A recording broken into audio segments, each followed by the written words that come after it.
আন্তরিক প্রীতি শুভেচ্ছা জানাই। এবং আজকের যে ক্লাস শুরু হবে সেই ভ্যারাইটিস অফ হোমিওপ্যাথি সেটাই চলছে। এখনো মূল জায়গাটা আসেনি। এটা আসতে একটু দেরি হবে।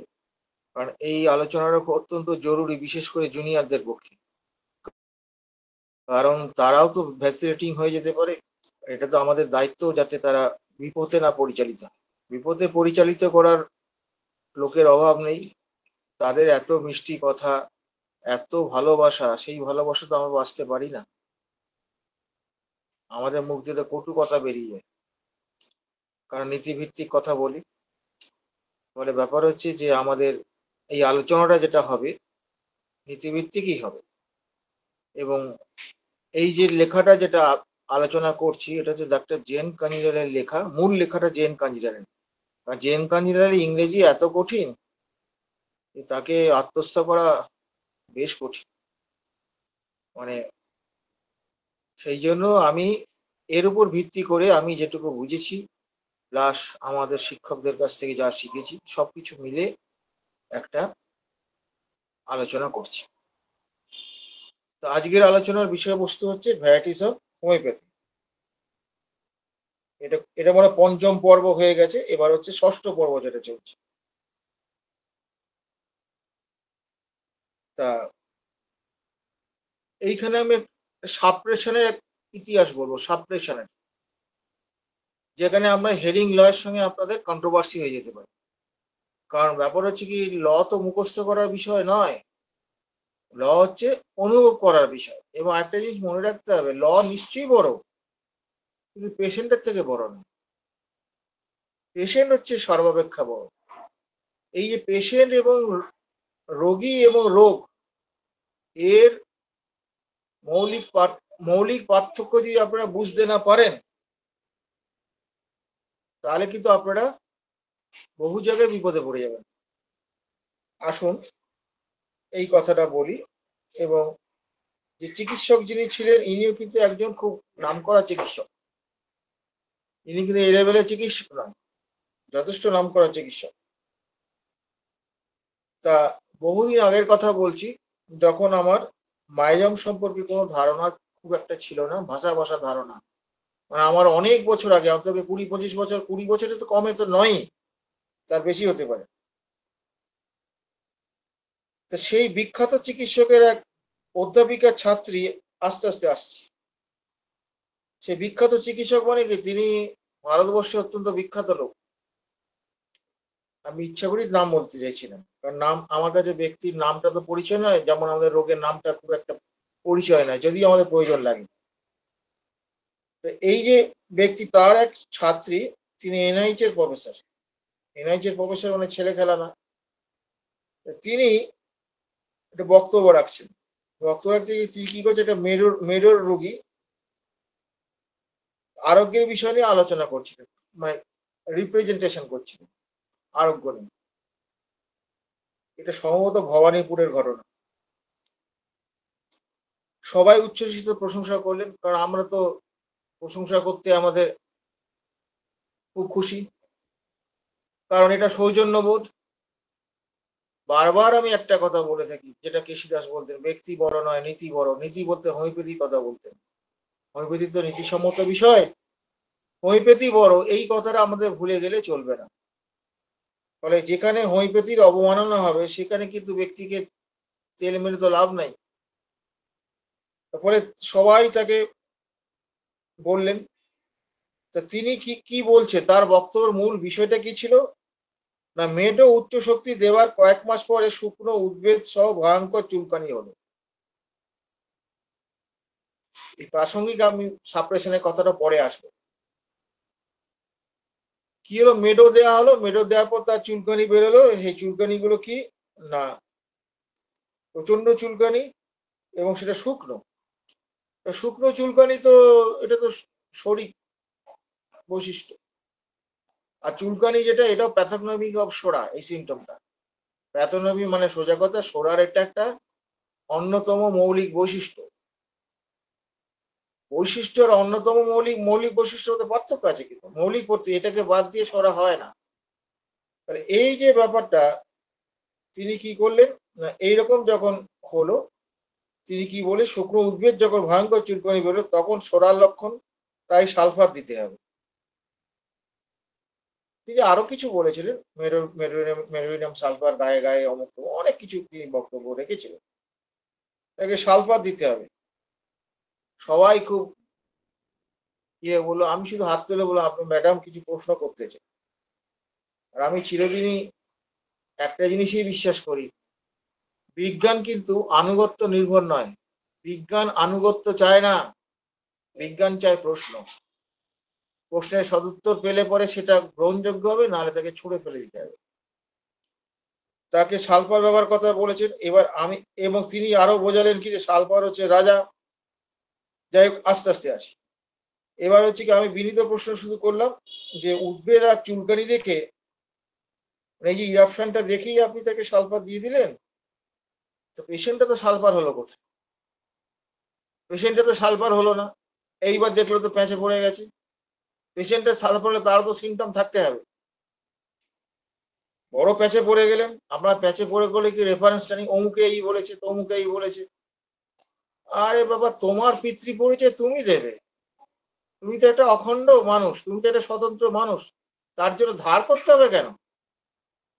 তিনি কি বললেন না,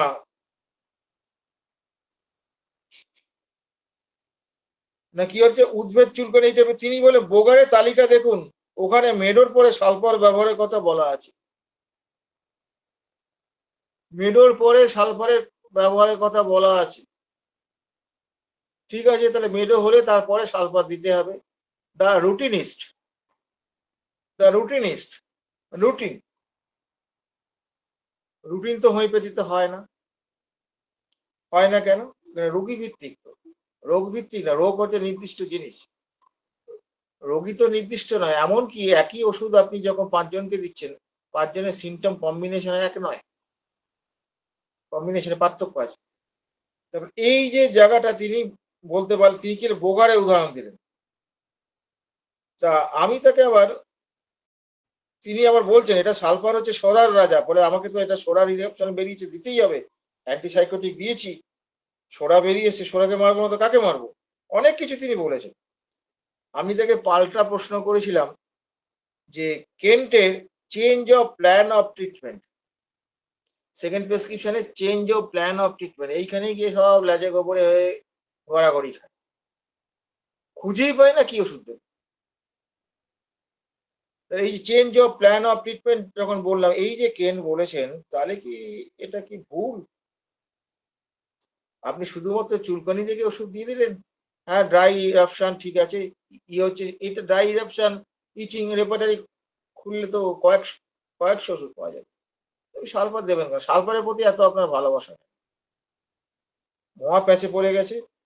তারপর চেঞ্জ অফ ট্রিটমেন্ট কি আপনি ভুল মনে করেন? এইবার তিনি যখন আমাকে ওই বোগারের উদাহরণ দিয়েছেন, ব্যক্তির উদাহরণ দিয়েছেন, ব্যক্তি তো অনেক নামকরা ব্যক্তিত্ব, মনীষী তাদের বলা হয়। আমিও কেনকে ঠুকে দিলাম, যেখানে যেমন লাগে তেমন দিতে হবে। কেনকে আমি দিলাম change of plan of treatment. এটা কি ভুল মনে করেন? আপনি কি বোঝেন ওটা? এটা এখানে লিখিনি আমি, ওটা ওপেনলি লেখা মুশকিল আছে। আমি তাকে ওরকম ওপেনলি বলি, আপনি কি বোঝেন? ব্যাস, এই কথা যখন বলেছি তার তো গায়ে লেগে গেছে, সে কাঁদতে শুরু করে দিয়েছে, সে কান্না শুরু করে দিয়েছে। এইবার কান্না শুরু করতে আমাকে বুঝতেই পারছেন সবাই কি বাদর করেছে, কি ভালোবাসা বেসেছে।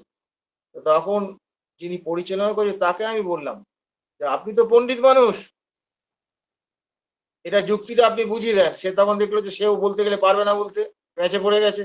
তখন বললো না, একটু অপেক্ষা করা উচিত ছিল। অপেক্ষা করে দেখতেছে ওটা যাচ্ছে কিনা, তারপরে ভাবনা চিন্তা করা যেত। মানে ওইভাবে উনি এড়িয়ে গেলেন। একটা কথা জানবেন, যুক্তিতে যখন আপনি ধরবেন তখন দেখবেন হয় সে রেগে যাবে, যদি রেগে যায় তাকে পরিত্যাগ করুন, আর সে আপনাকে কিছু শেখাতে পারবে না। আর যুক্তিতে যদি আপনি যেতেন, তারপরে যদি সে আপনাকে মান্যতা দেয়, তাকে কিন্তু আপনি সারা জীবন মনে রাখবেন। এই মানুষের সংখ্যা বর্তমান যুগে কমে গেছে, সেটাও আমি বলবো, উল্লেখ করব আমার অভিজ্ঞতার ঝুলি থেকে। এগুলো বলার উদ্দেশ্য একটাই, আজকে সব বলে দিলাম সব শিখে ফেলেন তা তো নয়। আপনাদের জীবনের পথে চলতে গিয়ে কত মানুষের সংস্পর্শে আসবেন, কত চিকিৎসকের সংস্পর্শে আসবেন, ভাববেন তাই তো এই কথাটা তো বেশ সুন্দর বলছে, এর কাছে আমি একটু শিখি। শেখা সবার কাছে যায় না, সেটাও চয়েস করতে হবে। চয়েস না করতে পারলে আপনি বিপদে পড়বেন। তাহলে কি হলো? তা এই হচ্ছে প্রশ্ন। আপনি যখন এবার প্রশ্ন করবেন আপনার কিন্তু শত্রু সংখ্যা বাড়তে শুরু করবে। শত্রু মানে কি? এগুলো সব আগাছা শত্রু। এগুলো আগাছা। এগুলো আপনার কিছু করতে পারবে না। কিন্তু ঘটনা হচ্ছে আপনাকে বিভ্রান্ত করতে পারবে, রুগী-ফুগি কমিয়ে দিতে পারে, বদনাম করতে পারে, করুক। সেটুকু সহ্য তো আপনাকে করতেই হবে যদি সহ্য করার ক্ষমতা থাকে। এইবার হচ্ছে কি, এই যে দেখুন চুলকানি বেরোলো, স্কিন ডিজিজ বেরোলো, শুকনো স্কিন ডিজিজ, তার সঙ্গে চুলকাচ্ছে। এইটার সঙ্গে ট্যালি করে আমি একটা সাপ্রেশন এর গল্প আপনাদের বলছি। এটা এই ভদ্রলোক ইনিও একজন ভালো চিকিৎসক। যদিও ইনি কলেজে পড়া নয়, ইনি হচ্ছে শিখেছেন ডাক্তার জেন কাঞ্জিলাল, তপন কাঞ্জিলাল, বিভা কাঞ্জিলাল এদের কাছে শিখেছেন। ভালো চিকিৎসক, নিঃসন্দেহে ভালো চিকিৎসক। আমি নিজে বলছি, আমি তাকে চিনি বলে বলছি। তিনি এখন নেই, মারা গেছেন। তা এবার তার কি হয়েছিল, সে একটি পেশেন্ট আমি দেখতে গেছিলাম, মানে একটা একটা ছেলেকে দেখতে গেছিলাম, তার মায়ের ঘটনা এটা। তার মায়ের ঘটনাটা হচ্ছে কি, তাকে তিনি মেডোলিনাম দিয়েছেন। মেডোলিনাম দেওয়ার পর কি হয়েছে, গায়ে চুলকানি বেরিয়েছে। চুলকানি বেরোনোর পরে প্রচন্ড চুলকানি, গায়ে কিন্তু কোনো ইরাপশন সেরকম কিছু বেরোনি, ছোটখাটো মিলি ইরাপশন কিছু বেরিয়েছে। হ্যাঁ, এতে তিনি খুব আনন্দিত হয়েছিলেন, কারণ এটা হচ্ছে কি হেরিং ল ফলো করছে, ইনওয়ার্ড টু আউটওয়ার্ড ম্যানিফেস্টেশন। দেখুন, এইবার সে বিপদে পড়েছে কোথায়, যত দিন যাচ্ছে তত চুলকানি বাড়ছে, আর তত পেশেন্টটা ডিটিরিয়েট করছে, তার ওয়েট কমতে শুরু করেছে, তার খাওয়া ঘুম আস্তে আস্তে চলে যেতে শুরু করেছে। এইবার তো উনি প্যাচে পড়ে গেছেন, এটা কিরম করে হলো? এবার আমাকে উনি প্রশ্ন করছে যে হেরিং ল ফলো করছে, অথচ এরকম হলো কেন? তাহলে হেরিং ল কি ভুল? আমরা হেরিং ল ভুল নাই, আপনি কিছু ভুল করেছেন।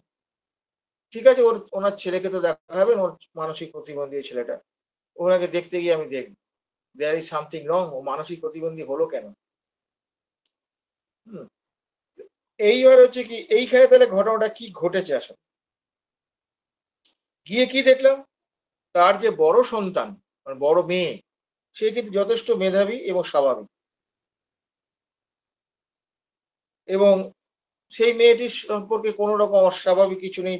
সেই মেয়েটি যখন পেটে ছিল তখনও কোনো অস্বাভাবিক কিছু নেই। কিন্তু এই দ্বিতীয় সন্তান ছেলেটি যেটা, এইটাই অস্বাভাবিক। এর আরো কিছু গন্ডগোল ছিল যে কারণে ডেকে নিয়ে গেছিল, সেটা আমি আর বলছি না। শুধু মেন্টালি রিটার্ডেড না, আরেকটা ছিল অমাবস্যা অথবা পূর্ণিমায় তার জ্বর আসতো। এরকম পেশেন্ট আমি কয়েকটা পেয়েছি, একটা দুটো না, বেশ কয়েকটা পেয়েছি। যাই হোক, এবারে কি, এই যে ঘটনাটা হলো, তখন আমি কি করলাম, ওনার স্বামীকে আমি আউট করে দিলাম। এইগুলো কিন্তু শেখার দরকার, কোন জায়গায় আউট করতে হবে। আউট করে এবার তাকে আমি প্রশ্ন করতে শুরু করলাম। আমি একটা জিনিস খেয়াল করেছিলাম, মাঝে মাঝে তার একটা ডিপ শ্বাস, দীর্ঘশ্বাস। এই দীর্ঘশ্বাসটা কিন্তু খুব গুরুত্বপূর্ণ বিষয়। দীর্ঘশ্বাস আপনার অ্যানেমিক কন্ডিশনে দীর্ঘশ্বাস হতে পারে, আপনার শ্বাসের কোনো কষ্ট থাকতে পারে, সেখান থেকে দীর্ঘশ্বাস হতে পারে। অসম্ভব কিছু না। কোনো রকম অ্যাংজাইটির মধ্যে থাকলে পরে সেখান থেকেও দীর্ঘশ্বাস আসতে পারে। এই দীর্ঘশ্বাসটা হলেই লাফিয়ে উঠবার কিছু নেই। এবার তারপরে আমি তাকে ক্রস করতে করতে বুঝলাম যে দীর্ঘশ্বাসটা সাধারণ দীর্ঘশ্বাস নয়। আমি পরে বুঝলাম যে দেয়ার ইজ সামথিং রং। তখন করতে করতে দেখা গেল কি, তার কি হলো না, তার ওই প্রচন্ড অপমানের একটা ইতিহাস আছে, প্রচন্ড অপমানের। সেই অপমানটা তার স্বামীও করেছিল, তার বাবাও করেছিল, দুজনে মিলে করেছিল একসঙ্গে। যার জন্য তাকে বাবার মুখ দেখবে না বলে ওকে বাবা বলেছিল যে কোনো একজন বেছে নিতে হবে, স্বামী অথবা বাবা। এর ফলে তো সে স্বামীকে বেছে নিতে বাধ্য হয়েছে, ভারতীয় মহিলা তো করবেটা কি। এই হচ্ছে ঘটনা। এই তার কান্নার ইতিহাসটা পাওয়া গেল। কান্না মানে কি, 15 থেকে 20 মিনিট সে শুধু কেঁদেই চলেছে, তার কান্না থামানো যাচ্ছে না। ওটা আমি বহুদিন পরে কাঁদলাম, বহুদিন পরে কাঁদলাম। তখন আমার সেই বন্ধুটি বলছে, আমি এবার ওষুধ পেয়ে গেছি। আমি, পেয়ে গেছেন? হ্যাঁ আমার ভুল হয়েছে। আমি তাকে বলেছিলাম যে এটা সাপ্রেশন অফ মায়াজম হয়ে গেছে, সাপ্রেশন অফ সাইকোটিক মায়াজম হয়ে গেছে। আমি কি দেখে বললাম? একটা কথা মনে রাখবেন, পেশেন্ট সবচেয়ে গুরুত্বপূর্ণ। এখানে হেরিং ল ফলো করছে অথচ পেশেন্ট ভালো নেই। তাহলে হেরিং ল ভুল, তা তো হতে পারে না। পেশেন্ট যখন ভালো নেই তাহলে এটা নিশ্চয়ই হেরিং ল নয়, অন্য কিছু। This is suppression. এই সাপ্রেশনের হিস্ট্রি সম্পর্কে বলতে গিয়ে আরেকজন টিচারের কথা আপনাকে বলছি, এগুলো জানা দরকার আপনাদের। হোমিওপ্যাথির অ্যাঙ্গেল থেকে না জানলে বিপদে পড়বেন। ডাক্তার ডিটি ব্যানার্জি, সুব্রত আমাদের কলেজের প্রিন্সিপাল ছিলেন। ডিডি ব্যানার্জি, ডিডি ব্যানার্জি অত্যন্ত আমাকে স্নেহ করতেন। ডিডি ব্যানার্জি এমন একজন ব্যক্তিত্ব ছিলেন যে তিনি first year to fourth year পর্যন্ত যে কোনো ক্লাস 2-4 মিনিট সময়ের মধ্যে নিয়ে চুপ করে বসে থাকবেন, চোখটা বুঝে, তারপরে উনি বলতে শুরু করে দেবেন। এইরকম গুণী মানুষ আমি দেখিনি। তা এই মানুষটির বৃদ্ধ বয়সে শেষের দিকে তার ওই পা পিছলেই হোক বা যে কোনো কারণে হোক তার মাথার একটু ঘুরে গেছিল, বাথরুমে পড়ে গেছিলেন। তখন আত্মীয় স্বজন যারা ছিল তারা বলে তুমি চেক আপ করো। চেক আপ করতে গিয়ে তার কিডনিতে একটা ছোট স্টোন পাওয়া গেছিল। কিন্তু তিনি everything is normal except stone. তো তখন তিনি ওই স্টোনটা না অপারেশন করার সিদ্ধান্ত নেন। Doctor ML. বেরা রিসেন্ট মারা গেছেন। ইনি একজন খুব ভালো চিকিৎসক, এনার কাছে অনেক কিছু আমি শিখেছি। ইনি হচ্ছে ডাক্তার তপন কাঞ্জিলাল, আমার গুরু, তার হচ্ছে অত্যন্ত ঘনিষ্ঠ মানুষ।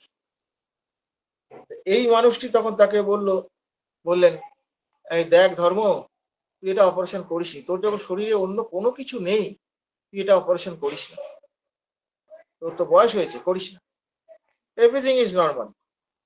ইভেন তার কি বলবো, প্রস্টেট পর্যন্ত নর্মাল ছিল। তাই উনি অপারেশন করলেন চাপে পড়ে, করার 3 মাসের বেশি বাঁচেননি। অপারেশন করার পর থেকে তার কিন্তু ডিটোরিয়েশন শুরু হয়, শরীরে বিভিন্ন ট্রাবল শুরু হয় এবং আলটিমেটলি 3 মাসের মধ্যে ফিনিশ। যদিও যে মানুষটার কোনো প্যাথোলজিক্যালি কোনো কিছু ছিল না, 3 মাসে finish. What is this? This is suppression. তাহলে ব্যাপার হচ্ছে যে অ্যাকর্ডিং টু প্যাথোলজি থেকে বা প্যাথোলজি প্র্যাকটিস অফ মেডিসিন অনুসারে উপদেশ দেওয়ার আগে হোমিওপ্যাথির দৃষ্টিভঙ্গিটা একটু ভাববেন। এই জায়গাটা কিন্তু নিজেকে তৈরি করা খুব গন্ডগোল, খুবই গন্ডগোল। এই জায়গাটা যদি আপনার অবজারভেশন পাওয়ারটা যদি খুব ডাইনামিক অবজারভেশন পাওয়ার যদি না, ডাইনামিক অবজারভেশন বলতে কি, প্রগতিশীল বা আল্ট্রা মডার্ন যদি আপনার দৃষ্টিভঙ্গি না তৈরি হয় তাহলে করতে পারবেন। আল্ট্রা মডার্ন কে? দ্যাট ইজ হোমিওপ্যাথি, আর কেউ নেই। ফলে আমরা প্রয়োজনে অন্যদের সাহায্য নেবো, সেটা হোমিওপ্যাথির স্বার্থে নেবো, তাদের স্বার্থে নেবো। এই এই যে মানুষটা যে গল্প বললাম, ইনি কিন্তু মারা গেলেন। এই সাপ্রেশনের গল্প তাহলে একটু হলো, তাহলে আগে সাপ্রেশনের গল্পটার সঙ্গে কোথায়, যখন প্রথম যে সেই যে NIH এর যে প্রফেসর ভদ্রমহিলা ছিলেন, সেক্ষেত্রেও কিন্তু মেডোরিনাম দেওয়ার পরে ঘটনাটা ঘটেছিল। দ্বিতীয়টা ক্ষেত্রে যেটা বললাম, মেডোরিনাম দেওয়ার পর ইনওয়ার্ড টু আউটওয়ার্ড ম্যানিফেস্টেশন হলো, কিন্তু ওটা ভুল ছিল, ওখানে হচ্ছে সাপ্রেশন হয়ে গেছে। তার মানে বুঝতে পেরেছেন, প্রতিটা ক্ষেত্রে যদি আপনি এগুলো বুঝতে না পারেন তাহলে হোমিওপ্যাথিটা করবেন কি? হোমিওপ্যাথি যে করবেন, হোমিওপ্যাথি যে রোগ যে সারাবেন, আপনি কি করে সারাবেন? আপনি তো বুঝতেই পারছেন না যে কি হতে পারে। আর উচ্চ শক্তির, এগুলো সব উচ্চ শক্তি ছিল, সব 10M ছিল। উচ্চ শক্তির ওষুধ ব্যবহার করার আগে খুব বুঝে সুঝে করবেন, না বুঝে করলে খুব মুশকিল আছে। এর পরবর্তী অংশটা এর পরে আসছে।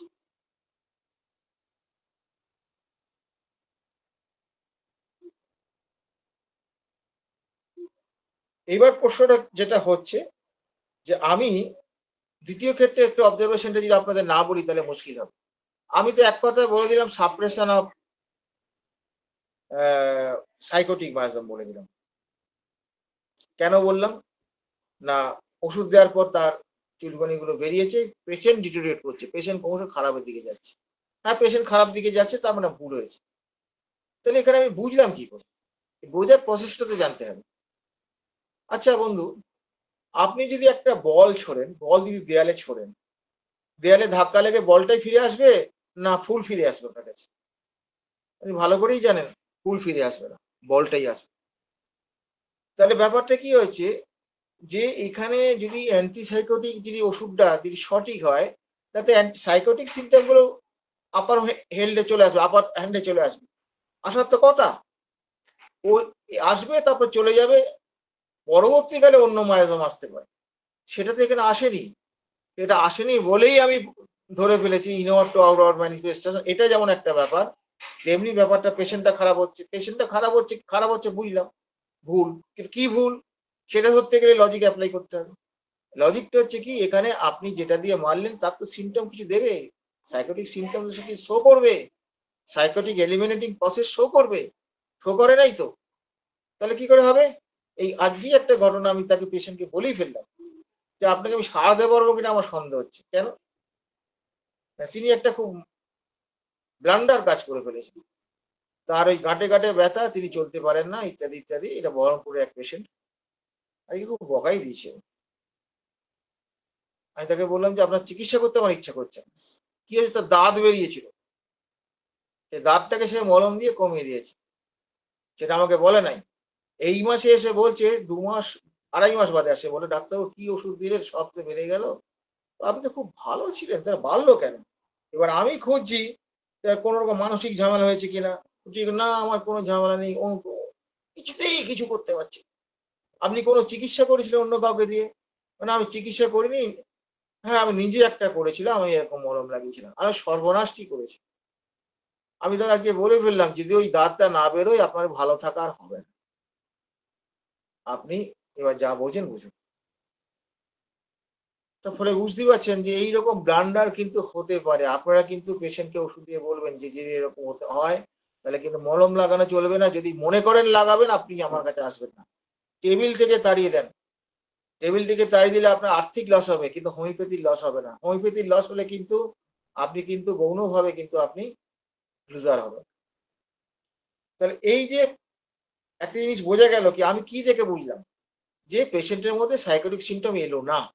আপনি একটা শরিক দিয়েছেন, শরিক দিলে শরিক এলিমিনেটিং প্রসেস হবে, শরিক সিমটম তো আপার হ্যান্ডে আসবে, সেগুলো রিলিফ হতে শুরু করবে। সেগুলো আগে হয়তো অ্যাগ্রাভেশন হবে, তারপর রিলিফ হবে। এই যে ফ্যাক্টরগুলো, এইগুলো যদি আপনারা না বোঝেন তাহলে তো মহা মুশকিল হয়ে যাবে। ওষুধ দিয়ে আপনি ধরতেই পারবেন না কোন দিকে যাচ্ছে। তাহলে কি হলো, এই যে পেশেন্টটা যেটা, সেটা পরবর্তীকালে উনি স্ট্যাপিসাইক্লিয়া দিয়েছিল। কারণ অপমানটা তার উত্তেজক কারণ ছিল, সেই উত্তেজক কারণের এফেক্টে কিন্তু এই ছেলেটা হয়েছে। এই ছেলেটাকেও স্ট্যাপিসাইক্লিয়া দেওয়া হয়েছে। বোঝা গেছে ব্যাপারটা? তাহলে দেখা গেল মা এবং ছেলের এক ওষুধ হয়ে গেল। তাহলে একে বংশগতি তো লাগে তো। তাহলে এই এখান থেকে একটা অংশ আমরা পেলাম। এইবার এইবার হচ্ছে কি, হ্যাঁ, এবার হচ্ছে জেন কান্ডিলাল আসল জায়গায় তিনি এসছেন। তিনি বলছেন যে হোমিওপ্যাথিকে মোটামুটি 6টি ভাগে বিভক্ত করেছেন তিনি। 6টি ভাগে তিনি বিভক্ত করেছে। ও বাবা, আমি তো ইয়েটাই খুলিনি, ভুলেই যাচ্ছি। হোমিওপ্যাথিকে তিনি 6টি ভাগে বিভক্ত করেছেন। কি কি বিভক্ত করেছেন?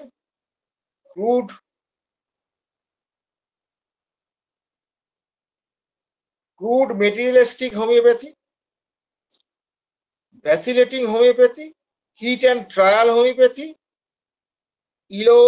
Illogical or faithless homeopathy, pseudo homeopathy, pseudo Hahnemann homeopathy. এখানে কিন্তু অরিজিনাল হোমিওপ্যাথি কথা তো তাকে তো ভাগের মতো আনা যাবে না। এইগুলো তো হোমিওপ্যাথি থেকে ব্রাঞ্চিং করে করে এগুলো সব এক একজন এক এক ভাবে তার অনুগামী তৈরি করছে, বইপত্র লিখছে, বিক্রি হচ্ছে, রোগী হচ্ছে, ইত্যাদি ইত্যাদি। তাহলে এইবার আমরা আসবো ক্রুড মেটেরিয়ালিস্টিক হোমিওপ্যাথি।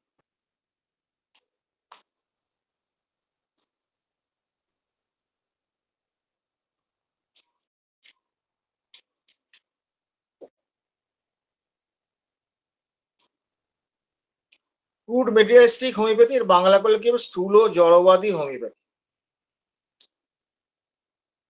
এই জড়বাদী ব্যাপারটা, আমরা হচ্ছে ডাইনামিক, শক্তিবাদী বলুন বা প্রগতিশীল বলুন। এই দেখুন, ডাইনামিক কথাটা এক জায়গায় শক্তিবাদী করতে হবে, এক জায়গায় প্রগতিশীল করতে হবে। এই জায়গাগুলোতে ডাইনামিক অ্যাপ্রোচ বলে তখন শক্তিবাদী অ্যাপ্রোচ নয়, তখন প্রগতিশীল দৃষ্টিভঙ্গি হয়ে যাবে।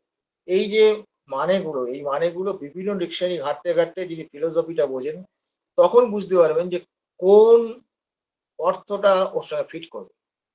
তো অর্থটা তো ফিট না করলে হবে না, এই অর্থটাকে ফিট করা খুব কঠিন, খুব কঠিন।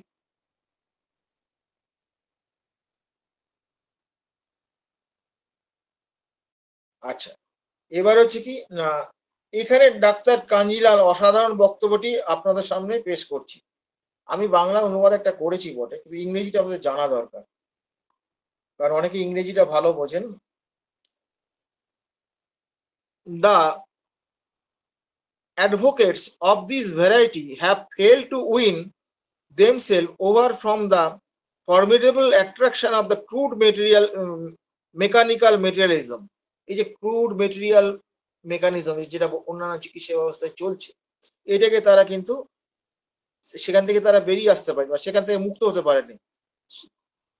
and solid mental grouping in static pathologies. Static pathology, static মানে কি নির্দিষ্ট বা স্থির, এই অর্থে আর কি বলতে চাইছি। কারণ প্যাথোলজি একটা নির্দিষ্ট ধরে নিয়ে তারপর তো চিকিৎসাটা হচ্ছে তো বর্তমান যুগে। The existence of the enormous amount of energy, এই জায়গাটা খুব দারুণ কথা তিনি বলেছেন, পরে বাংলাটা যখন বলবো আরো ক্লিয়ার হয়ে যাবে আপনাদের। ভাইটাল আর life energy inside each molecule of the living matter. Living matter প্রত্যেকটা মলিকুল মানে প্রত্যেকটি কণায় কণায় যে আমাদের শক্তি লুকিয়ে আছে, কনস্টিটিউট দ্য ভাইটাল ফোর্স, যেটা ভাইটাল ফোর্স তৈরি করেছে, as well as inside each molecule of a drug which constitutes its dynamic therapeutic individuality. এটা তো মানুষের দিক থেকে হলো, ড্রাগের দিক থেকে কি বলছে না, সেইখানেও তার প্রতিটি মলিকুলের মধ্যে সেখানেও কি হচ্ছে, ড্রাগের মধ্যে কি পাওয়া যায় সেখানেও কিন্তু একটা সেখানেও একটা শক্তি আছে যেটা তার ডাইনামিক থেরাপিউটিক্স থেকে কাজে লাগবে, বা এবং সেটা কি তার পার্সোনালিটি অফ দ্য ড্রাগ ওর মধ্যে লুকিয়ে আছে। সেই পার্সোনালিটি ড্রাগটার সঙ্গে যখন পেশেন্টে যখন মিলবে ম্যাচুরিটি হবে, সিমটম ম্যাচুরিটি নয়, সিমটম সিমিলিমাম নয়, পার্সোনালিটি তৈরি করতে গেলে কিন্তু সিমটম লাগে। Always remain outside the story wall of their comprehension. তারা কি করছে না, তারা এই মেটেরিয়ালিস্টিক ভিউ থেকে, এই যে ইন্ডিভিজুয়ালিস্টিক ভিউ থেকে তারা কিন্তু বেরিয়ে আসতে পারছে না, সেই জন্য এই ইন্ডিভিজুয়েশনটা তাদের ক্ষেত্রে বাইরেই থাকে, তাদের চিন্তা ভাবনা বাইরে থাকে। এবার তার বাংলাটা কি করেছে, অর্থাৎ অর্থাৎ এইসব চিকিৎসকদের স্থূল যান্ত্রিক জড়বাদের প্রতি ভয়ঙ্কর আকর্ষণ এবং অপরিবর্তিত মানসিক ভিত্তি, অপরিবর্তনীয় রোগবিদ্যা বলতে প্যাথোলজি আর কি, উপর থাকার জন্য এরা কখনোই হোমিওপ্যাথির শক্তির মর্মার্থ বুঝতে সক্ষম নয়। সজীব বস্তুর প্রতিটি অণুর ভেতরে প্রচুর পরিমাণে শক্তি বর্তমান, যাহা সমবেত হয় মানে একসঙ্গে আর কি, যেটা টোটালিটি অফ সিমটম যেমন আমরা বলি, এখানে তো টোটালিটি হতে হবে, সার্বিকভাবে হতে হবে, সমবেতভাবে প্রাণ শক্তির সৃষ্টি করেছে। আমি জীবনী শক্তির থেকে প্রাণ শক্তিটা আমি পছন্দ করি বলে প্রাণ শক্তিটা আমি লিখেছি। প্রাণ শক্তির সৃষ্টি করে এবং অনুরূপে ওষুধের প্রতিটি অণু সৃষ্টি করে আরোগ্যকর স্বতন্ত্রতা, এবং যা চরিত্রগত বৈশিষ্ট্য বলিতে গেলে তাদের উপলব্ধি তাদের ভ্রান্ত ধারণার কঠিন দেওয়ালের বাইরে থেকে যায়। এই যে চরিত্রগত বৈশিষ্ট্য ওষুধের যেটা, সেটা তাদের যে ভাবনা চিন্তা, এই ভাবনা চিন্তার বাইরেই থেকে যায়, তারা ওইটা ওষুধের ওইটা বোঝে না।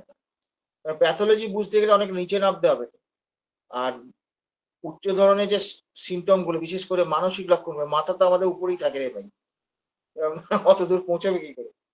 এই যে মানুষগুলো, এদের তাহলে বাস্তবতা কি? এইসব চিকিৎসক প্রচলিত স্থির রোগবিদ্যা মানে কি, যখন প্রেসক্রিপশন করা অ্যালোপ্যাথিতে এই রোগ হয়েছে, এই রোগের উপর স্থির ওষুধ, এখানেও তারা কিন্তু ওই রোগভিত্তিক কিছু হোমিওপ্যাথিক ওষুধ, তারা কিছু অ্যালোপ্যাথি ওষুধ দেয় বা আয়ুর্বেদিক দেয় এমনটা নয়, কিন্তু তার জন্য কি করে, এরা কখনোই 12 শততমিক শক্তির উপরে উঠতে পারে না।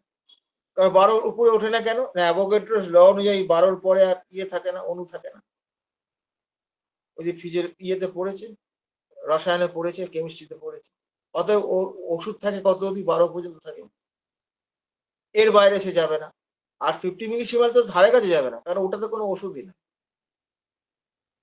তাদের কাছে। তারা তাহলে কোন জায়গাটা পড়ে আছে?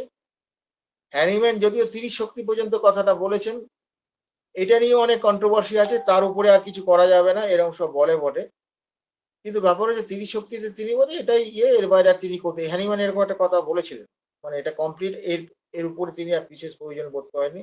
প্রয়োজন যদি বোধ না করেন তাহলে ফিটিনিশিয়াল আবিষ্কার করলেন কেন? স্কেলটা তো তার সূক্ষ্মতাকে পরিমাপ করবে, সূক্ষ্মতার উপর পাওয়ার নির্ভর করছে। যাই হোক, আমি এখানে আর ঢুকতে চাইছি না। তাহলে কি হচ্ছে, এইখানে তারা আবদ্ধ থাকে এবং যার জন্য এদের কি হয়, ওই ধরুন যে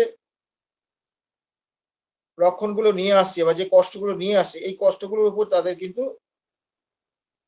ওই ধরনের ওষুধগুলো তারা ব্যবহার করতে পারে। এবং এই জন্য এদের হচ্ছে মূলত বণিকের বই খুব পছন্দ, আরেকজনের পাঠকের বই এদেরও পছন্দ হবে, বিশাল পছন্দ হবে। বণিকের বই দেখবেন ওখানে ওই সব ছোট ছোট আছে, এইটা যে পছন্দ হবে। এই পছন্দের কারণটা বুঝতে হবে, তার কনসেপ্ট। যখনই আপনি এরকম পছন্দ কারো দেখবেন তখনই বুঝবেন তার কনসেপ্ট অফ হোমিওপ্যাথিটা কিন্তু কোন লেভেলে, এটা আমাদের বুঝতে হবে। এরপরে কি হচ্ছে,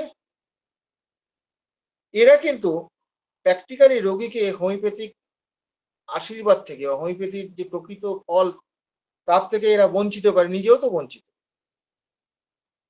এরা হচ্ছে কি, এরা এরা তাহলে প্র্যাকটিসটা করে কি, এরা তরুণ রোগের ধন্বন্তর, মানে অ্যাকুট কেসে এরা ধন্বন্তর। আমি এরকম দেখেছি, আমাদের এক স্যার ছিলেন প্যাথোলজি স্যার, ওরে বাবা রে, তিনি বলে আমি প্যাথোলজি বুঝি, প্যাথোলজি থেকে ওষুধ দেই, আপনারা যা ভালো বোঝেন করুন। এবং অদ্ভুত ব্যাপার, তিনি এমন কেমন অ্যাকুট কন্ডিশন গুলোকে রিলিফ দিতে পারতেন, উনি পেশেন্ট দেখে গুণ করতে পারতেন, এত পেশেন্ট তার ছিল।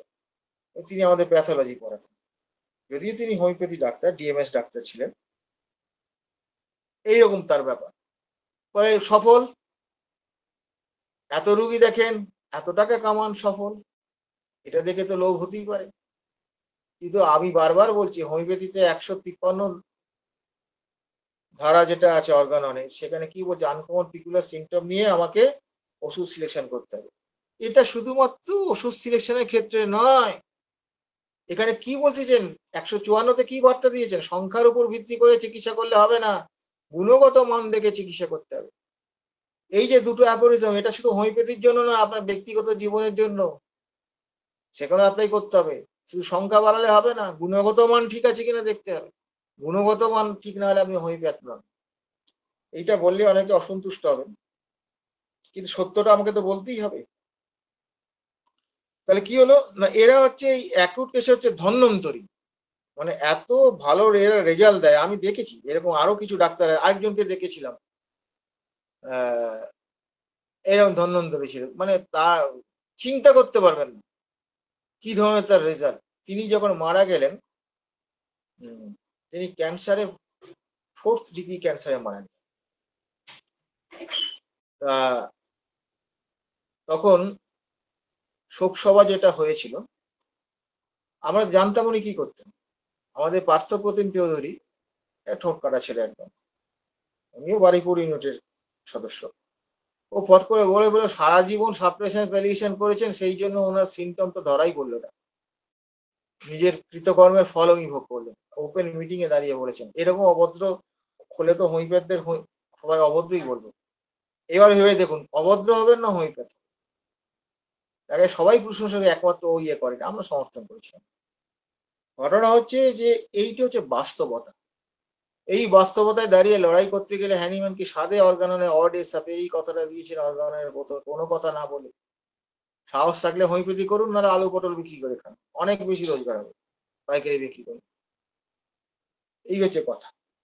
তাহলে কি হলো, এই যে তিনি পেশেন্ট গুলোকে এইভাবে সাপ্রেশন করতে, শুধু আসলে পেশেন্ট কি তো মূল্য দিতে হবে, জটিল রোগগুলো যখন সৃষ্টি হবে তখন তো তিনি কিছু করতে পারবেন না। এইরকম ঘটনা, এইরকম যেটা, এইটাকে তিনি বলছেন জড়বাদী চিকিৎসা। সোজা কথা, প্যাথোলজিক্যাল, আপনারা শুনতে পারবেন প্যাথোলজিক্যাল প্রেসক্রিপশন, এই ধরনের কথাবার্তাগুলো অনেকেই বলে থাকে। এরপরে একটা অংশ আসছে, এটা হয়ে যাবে আশা করি। ফ্যাসিলেটিং হোমিওপ্যাথি, নরবরে হোমিওপ্যাথি, মানে নামগুলো জেন কানিলে যা দিয়েছেন না, মানে মাথা খারাপ হয়ে যাবে। তিনি বলছেন আমরা বুঝি হোমিওপ্যাথি বলতে বুঝি একটি ওষুধ এবং তার ক্ষুদ্রতম মাত্রা প্রয়োগ, এটা তো বুঝি আমরা। আমাদের অনেক বন্ধু বলেন আমরা খাই না খাই একটি ওষুধই ক্ষুদ্রতম মাত্রায় প্রয়োগ করি। একটি ওষুধ ক্ষুদ্রতম মাত্রায় প্রয়োগের মধ্যে একটা প্রচ্ছন্ন গর্ববোধ যেন অনুচ্চারিত থেকে যাচ্ছে। কিন্তু এরা জানেন না যে একটি ওষুধ হোমিওপ্যাথিক হতে গেলে আরো কতগুলো শর্ত পূরণ করতে হয়। শুধুমাত্র মিনিমাম ডোজ হলো আর একটা মাত্র ওষুধ দিলাম তাতেই হোমিওপ্যাথি হয়ে গেল, এমন বিষয়টা নয়। হোমিওপ্যাথি হতে গেলে আরো কতগুলো শর্ত তার থাকতেই হবে। প্রথম শর্ত হচ্ছে কি, রোগীর সম্পূর্ণ রোগীলিপি তৈরি করে লক্ষণের মূল্যায়ন এবং মায়াজমের গভীরতা উপলব্ধি করতে করে একটিমাত্র ওষুধ ক্ষুদ্রতম মাত্রায় প্রয়োগ করলে তবেই হোমিওপ্যাথি হবে। আর হোমিওপ্যাথি করতে গেলে কি হবে, রোগীলিপি করতে হবে, টেস্টিং করতে হবে, তার লক্ষণের মূল্যায়ন করতে হবে, মায়াজমের গভীরতা উপলব্ধি করতে হবে, তারপর একটিমাত্র ওষুধ ক্ষুদ্রতম মাত্রায় দিতে হবে। এতগুলো কাণ্ড কারখানা করলে তবে সেটা কিন্তু হোমিওপ্যাথি হতে পারে। তারপরে ফলো আপটা বাকি রয়েছে। ফলো আপ দেখে বুঝতে হবে যে ওষুধটা ঠিক হয়েছে। তখন আপনার কিন্তু ওই ওষুধটা হোমিওপ্যাথিক হলো বা মেডিসিনটা রেমেডি হলো। হোমিওপ্যাথি এত সোজা নয়। আগে থেকে বোঝা যায় না ওষুধ দেওয়ার আগে। তাহলে এই যে জায়গাটা তিনি বলছেন রোগীলিপি করা। আজকাল দেখবেন বহু ডাক্তার কিন্তু শর্টে রোগীলিপির গল্প শোনাচ্ছে আপনাদের। বহু ডাক্তার বলছে এখনো আধুনিক যুগ, অত কিছু লাগবে না। অনেক কিছু বেরিয়ে গেছে বিভিন্ন আধুনিক পরীক্ষা। তবে কম্পিউটারে এটাও হয় না। এইভাবেও করা যায়। এটাও একটা মেকানিক্যাল প্রসেস। যদি খুব ভালো দক্ষ হয়, ভালো হোমিওপ্যাথিটা বোঝে তাহলে হয়তো অনেকটা জিনিস করতে পারবেন। কিন্তু তিনিও ধাক্কা খাবেন। আর বহু সূক্ষ্ম জিনিস আছে যা কোনোদিনও যন্ত্র ধরতে পারে না। এই অনুভূতির জায়গাগুলো কিন্তু অত্যন্ত শক্ত শক্ত জায়গা। এগুলো যদি বুঝতে পারেন পেশেন্ট দেখে তাহলে কিন্তু আপনারা অনেক কিছু করতে পারবেন। তাহলে সম্পূর্ণ রোগীলিপির কথাটা বললাম। এইটা কিন্তু মাথায় রাখতে হবে। সময় দিতে হবে। সময় না দিলে আপনি করতে পারবেন না। আমরা দেখেছি অনেক চিকিৎসক আছেন তারা সম্পূর্ণ রোগীলিপি করেন না। রোগীলিপি করেন না। ওদের চিকিৎসা পদ্ধতি সম্পর্কে সংক্ষিপ্ত আলোচনা করছি। ধরুন একটা রোগীর বাম হাঁটুর ব্যথা, মাথায় একটা টিউমার হয়েছে। এই দুটো নিয়ে তার কাছে আসলো। সে কি করবে? না, এইসব চিকিৎসক বাম হাঁটুর ব্যথা বেশি হলে বাম হাঁটুর উপর ২-৩ টি ওষুধ পর্যায়ক্রমে বা চক্রাকারে ক্ষুদ্রতম মাত্রায় খেয়ালখুশি মতো কিছুদিন অন্তর প্রয়োগ করবে। এখানে দেখবেন একসঙ্গে মেশাচ্ছে না কিন্তু। মেশালে তো জাত চলে যাবে। তিনি কি করছেন, হাঁটুর ব্যথা তো হাঁটুর ব্যথার উপর গুরুত্বপূর্ণ ২-৩ টি ওষুধ বেছে নিয়ে চক্রাকারে তাকে পেশেন্টকে খাওয়াচ্ছে। ব্যথা কমবে না মানে? ব্যথার ভাব কমবে। অধিকাংশ ক্ষেত্রেই কমে। এটা গেল। টিউমারের ক্ষেত্রে এরকম মাথা, তারপর টিউমারের ক্ষেত্রে ঐরকম করবে। কয়েকটা ওষুধ ওই জায়গায় টিউমার রেপার্টরি আছে তো। ব্যাস করে কি করলো, ওখানে চক্রাকারে দেবে, দিয়ে দিয়ে কি করলো ওই টিউমারটাকে কিন্তু কমিয়ে দিল। কমিয়ে না দিলে রুগী থাকে কি করে? কমায় তো বটেই। What is this? This is also suppression of disease. এরা মেশায় না কেন? এতে জাত নষ্ট হয়ে যাবে। দেখো আমরা সিঙ্গেল মেডিসিন মিনিমাম ডোজ করছি। জুনিয়র যারা আছে তাদের বলে, তাই তো সিঙ্গেল মেডিসিন মিনিমাম এত তাড়াতাড়ি হয়ে যাচ্ছে। হ্যাঁ, এ তার ভালো ডাক্তার। ওই ডাক্তার ৩ ঘন্টা ধরে কেস চেকিং করে একটা ওষুধ দেয়, গাই কখনো ঠিক হয়, কখনো ঠিক হয় না। ওর কাছে যাওয়া চলবে না। ওর কাছে গেলে তোমার খাওয়া জুটবে না। এইটা যদি করো খাওয়া জুটবে। এরকম কথা আমরা শুনেছি। ওটা প্র্যাকটিক্যাল, এটা থিওরিটিক্যাল। এটা শুনেছি। ওটা হলে খেতে পাবি না, এটা হলে খেতে পাবি। এরকম গল্পও শুনেছি আমি। কপাল ভালো যে আমার প্রলোভনটা ওইদিকে ছিল না। ১ম জীবন থেকেই আমি খুব ভালো চিকিৎসকদের সান্নিধ্য পেয়েছি। এবং এই আমি বললাম ডিডি ব্যানার্জি আমাকে খুব ভালোবাসতেন। এইসব মানুষের সান্নিধ্য পেয়েছি বলে আর বিপদে যাওয়ার সুযোগ হয়নি। তাহলে কি হচ্ছে, এই যে এইসব যে চিকিৎসক যারা তাদেরও কিন্তু প্রচুর ভিড় হয়। অনেক চিকিৎসকই দেখবেন আজকে আমি ১০০ টা রোগী দেখলাম, কেউ বলে ২০০ টা রোগী দেখলাম। যখনই এই কথাটা সে বলছে আমি তার অন্য ব্যঙ্গাত্ব করছি না। তিনি হোমিওপ্যাথি করলেন না। হোমিওপ্যাথি করে অত রোগী দেখা যায় না। এটা মাথায় রাখতে হবে। তাহলে কি হলো? না, এই যে চিকিৎসক যারা এদের কাছে প্রচুর রোগী ভিড় হয় কারণ ওরা তো সারাতে পারে। আপনি একটা পায়ের ব্যথা, এই যে আমি বললাম একটু আগে, গাঁটের ব্যথাগুলো কি সুন্দর কমিয়ে এসেছিলাম, হাঁটাহাঁটি করছিল এত সুন্দর, এত ভালো ছিল। সে দাঁতটাকে ব্যাটা কমিয়ে দিয়ে এই কাণ্ডটা করে ফেলল। আমি তো বুঝতে পারছি না কেন সে এরকম কাণ্ড করছে। আজকে তাকে আবার 1M দিয়েছি। 200 দেয়া ছিল প্রায় ৭-৮ মাস আগে। আচ্ছা 1M দিলাম। আমি বললাম, দেখুন আপনার যদি ওটা বেরোয় তাহলে সারবে, নাহলে আপনাকে আমি সারাতে পারব না। ওই একটার জন্য, হ্যাঁ, ওই একটার জন্যই আপনি সর্বনাশ করেছেন। না আমি তো আগে বুঝতে পারিনি। আপনি বলেছিলেন চুলকুনি হলে পরে কিছু হলে লাগাবেন না, কিন্তু আসলে বাড়ির লোক সব বললো এই মলমটা খুব ভালো, একদিনে সেরে যাবে, বড্ড চুলকাচ্ছিল। আর ভুল করছেন, তা শাস্তি ভোগ করবেন। তাহলে কি হচ্ছে, এইখানে তাহলে আমাদের কি করতে হবে, অর্গাননটা খুব ভালো করে করতে হবে। অর্গাননটা পড়লে আপনারা বুঝতে পারবেন, কেস টেকিং অর্গাননটা পড়লে বুঝতে পারবেন যে কেস টেকিং কিন্তু সহজে হয় না, ছোট করে হয় না। এটা আমাদের মাথায় রাখবে। তাহলে আমাদের কি হচ্ছে, অর্গাননের পথে আমাদের কিন্তু এগিয়ে চলতে হবে। তা আজকে আমি এইটুকু আলোচনা করলাম, তাহলে আজকে দুটো আলোচনা করলাম। সেটা হচ্ছে যে ক্রুড মেটেরিয়ালিস্টিক হোমিওপ্যাথি আর ভ্যাসিলেটিং হোমিওপ্যাথি, এই দুটো আলোচনা করলাম। এবং এই দুটোর উপর যদি কোনো কোশ্চেন থাকে, আমরা প্রশ্ন করলে আমি উত্তর দেবো।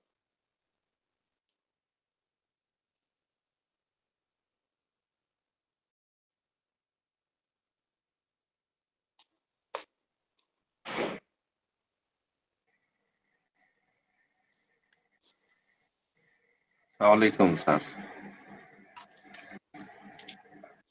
হ্যালো।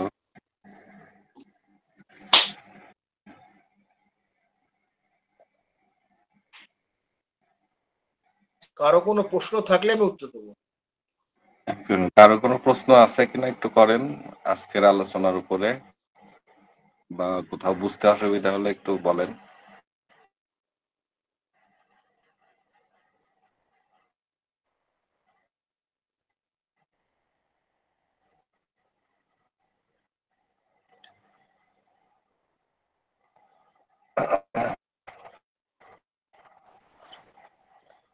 প্রশ্ন মনে হচ্ছে নাই স্যার, আপনি খুব ভালো মতো বোঝাতে সক্ষম হয়েছেন মনে হচ্ছে।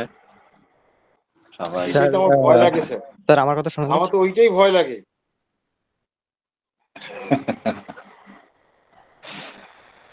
একজন পাওয়া গেছে প্রশ্নকারী, নাজিমউদ্দিন জি।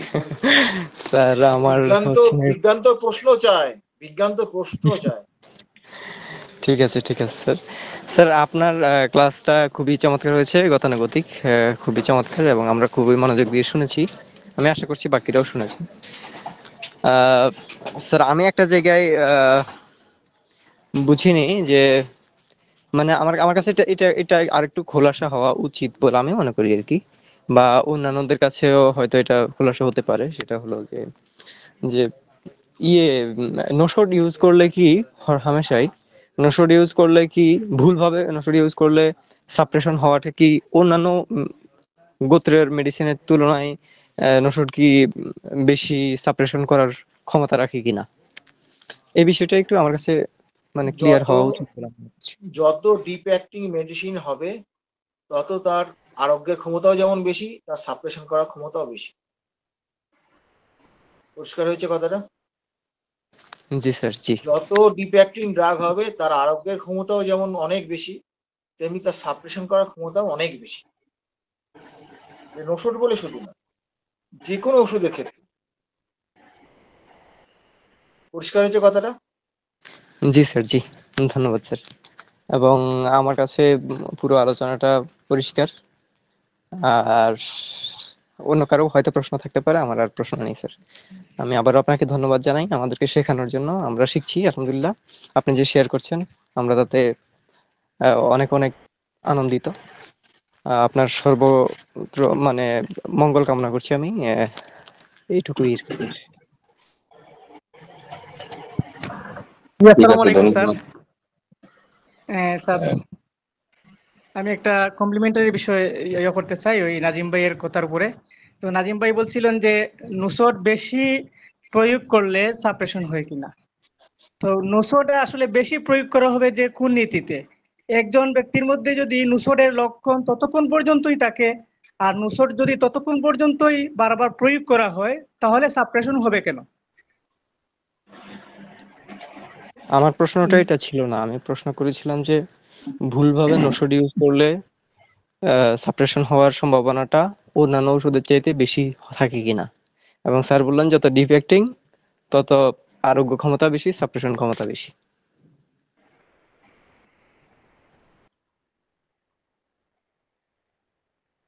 এবং এই সাপ্রেশন তো আমাদের ছোট ছোট ওষুধও হতে পারে। সাপ্রেশন তো প্রতিনিয়ত চলছে কম বেশি। ফলে হোমিওপ্যাথি করাটা মানে কি সবসময় অ্যালার্ট থাকতে হবে ভুল করে ফেললাম কিনা। আমি তো এখন ওষুধ সিলেকশন করে ওষুধ দিতে গেলেও কয়েকবার দেখি ভাবি, এমন কি আমি ওষুধটা দেওয়ার সময় দেখে দিয়ে দেখলাম, দেওয়ার পর আবার দেখে নিজে ঠিক দিয়েছি তো, এটা সন্দেহবাদিক নয়, ওষুধগুলোকে ভয় পাই। এইসব ডিফ্যাক্টিং ড্রাগগুলো ভুল হয়ে গেলে মানুষগুলো কত ক্ষতি হয়ে যাবে। আচ্ছা স্যার, তাহলে আমি আরেকটা প্রশ্ন করতে চাই যে লো পটেন্সিতে যদি দেওয়া হয় যেমন 6 থেকে 30-র ভেতরে, মানে 30-র ভেতরে যদি আমরা দিতে চাই, তাহলে সেক্ষেত্রে যদি ঘন ঘন ডোজ না দেয়া হয়, তাতে করে কি সাপ্রেশন হওয়ার সম্ভাবনা কমে কিনা? আমি ঘন ঘন দেব মানে কি রিপিটেশন, তো রিপিটেশন করার তো নির্দিষ্ট নিয়ম আছে রে বাবা। আমি লো পোটেন্সি হাই পোটেন্সি এই গল্পটাই আমি খুব একটা মানি না। আমার কথা হচ্ছে আমার পেশেন্টটাকে আমি টোটাল দেখলাম, দেখার পর আমি তাকে বিচার বিবেচনা অ্যানালাইসিস করলাম, করে মনে করলাম যে তাকে 30 দিতে হবে, কেউ মনে করলো 6 দিতে হবে, কেউ মনে করলো 1000 দিতে হবে।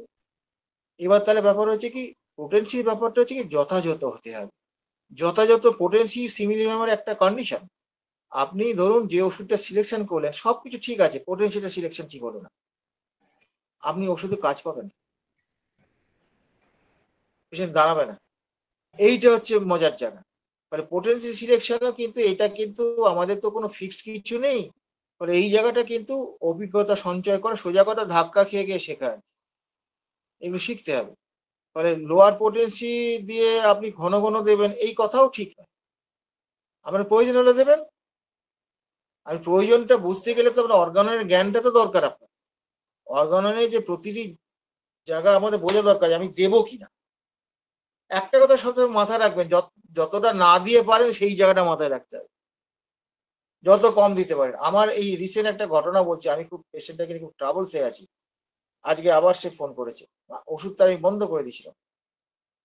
তা তার অনেক কিছু ছিল, মেয়েটার ডিপ্রেশন ছিল, অনেক কিছু, তার হাঁচি ছিল, হাঁচি মানে কি মারাত্মক। তার ইউসিনোফিল বোধহয় 18 না 19 এরকম ছিল। Everything is normal. Skin disease আজকে বেরিয়েছে, সেই ধরুন ডিসেম্বর থেকে তার চলছে খেলা। আমি কস্টিকাম 30 দিয়েছিলাম। আমি তো ভাবতেও পারিনি 100 গ্লাস পরিবর্তন করে একবার ঠেকিয়ে দেওয়া হয়েছিল। আমি স্বপ্নেও ভাবতে পারিনি, মাঝখানটা সব বন্ধ হয়ে গেছিল, আবার বেরোতে শুরু করেছে। এবং কয়েকটা যে ফোড়া বেরিয়ে চলে যাচ্ছে, আর একটা জায়গায় রস মুচ রক্ত বেরোতে শুরু করেছে। কান্নাকাটি করছে ওর মা, ওরা আর ডাক্তারবাবু কবে সারে, আরে অন্যগুলো সব ঠিক আছে তো। সে তো আমরা বুঝতে পারছি সব ঠিক আছে, এবার এত খেতে চাইছে না, আনন্দ লাগছে। মেয়ে কোনোদিন খেতে চাইতো না, ওকে খাওয়া জোগাতে পারছে না, কত খাবো, আমাদের ভয় লাগে পেটে গন্ডগোল হবে কিনা, কিচ্ছু গন্ডগোল নেই, সব কিছু ভালো। তো এই যে একটা দেখতে পাচ্ছেন একটা 30 পোটেন্সির অ্যাগ্রাভেশন, এরকম দেখতে পাচ্ছেন। এইটা আজ 6-7 মাস হয়ে গেল। ফলে আপনি একটা কথা মনে রাখবেন যে এই অ্যাগ্রাভেশনটা শুধু ওই হাই পোটেন্সি হলে পরে সাধারণত বেশি হতে পারে, কিন্তু মূল তত্ত্ব তা নয়। মূল তত্ত্ব হচ্ছে যে রোগের যে স্টেটটা আছে, আপনি আরোগ্য করবেন, সেই রোগের স্টেটের যে পাওয়ার যেটা, তার থেকে তো একটু বেশি পাওয়ার দিতে হবে, নাহলে তো রোগী আরোগ্য হবে না। হ্যাঁ, মানে এই যে উইকার ডায়নামিক, রোগটা যে উইকার ডায়নামিক, ওষুধটা তাহলে কি হবে, স্ট্রঙ্গার ডায়নামিক অ্যাফেকশন। এই উইকারটাকে তাড়াতে গেলে আপনাকে তো একটু স্ট্রঙ্গার দিতেই হবে। এবং সেটা যে ক্ষেত্রে যে পেশেন্টের যেটা, আমরা তো 0-1 দিয়েও 1 বছর ওষুধ দিতে পারি, এত অ্যাগ্রাভেশন। 0-1 একটা ডোজ খাওয়ার পরই ব্যাস তার অবস্থা খারাপ। আমরা তো জলে ওষুধও প্রথমে দিতে চাই না ভয়। সিমিলিমাম প্রেসক্রিপশন আপনার যত হাত দিয়ে বেরোবে, ওষুধ দেওয়া মুশকিল। শুধু 50 মিলিসিমাল নয়, সেন্টিসিমাল সব ক্ষেত্রেই আপনি দিতে পারবেন না। আমাদের সিমিলিমাম হয় না বলে রুগীগুলো বেঁচে যায়।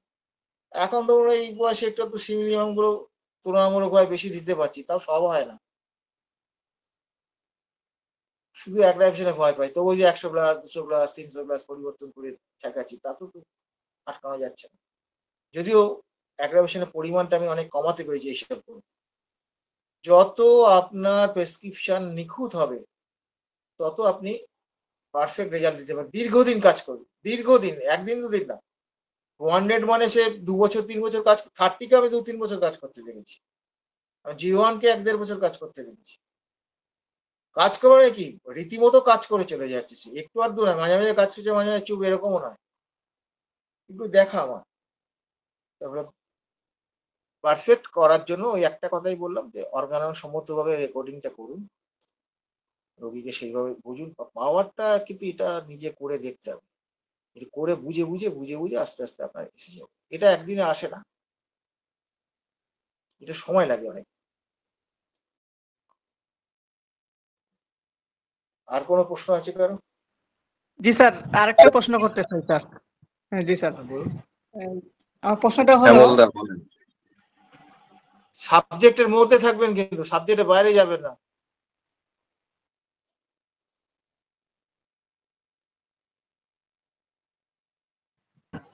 জি শ্যামলদা শ্যামলদা বলেন বলবেন? আপনি। স্যার আমার একটা প্রশ্ন ছিল স্যার। নমস্কার স্যার। হ্যাঁ বলুন, সাবজেক্টের মধ্যে বলুন।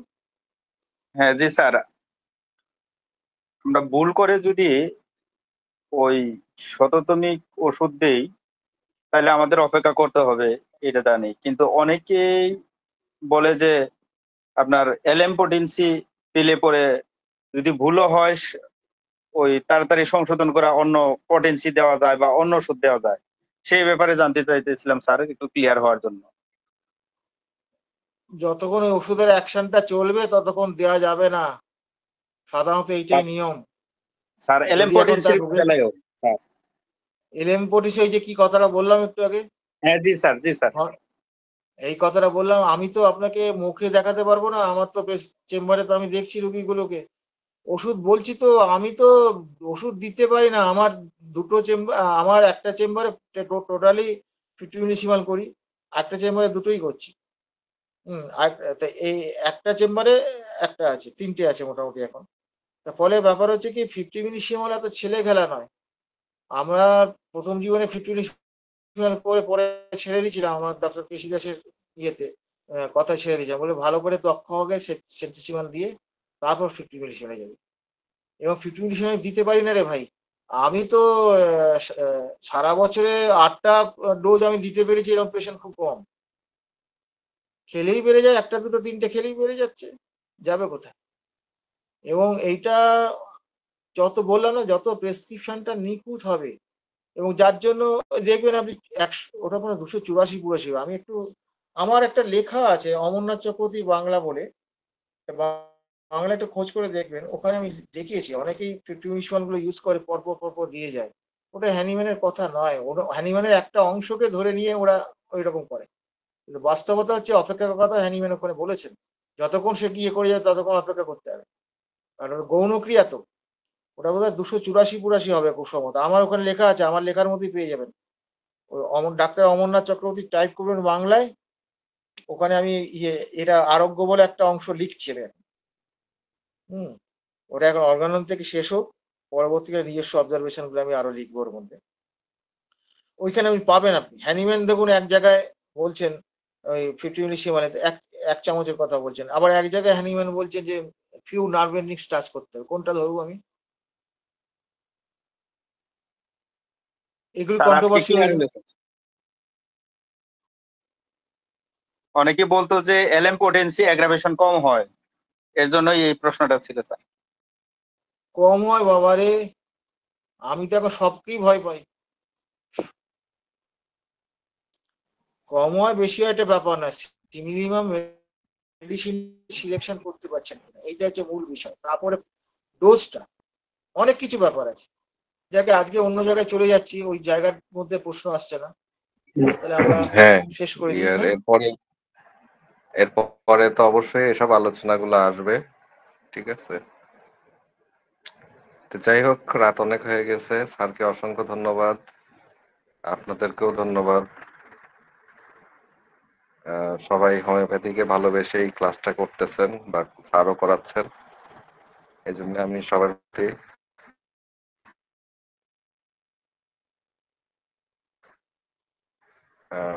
কি বলবো, ভালোবাসা জ্ঞাপন করছি।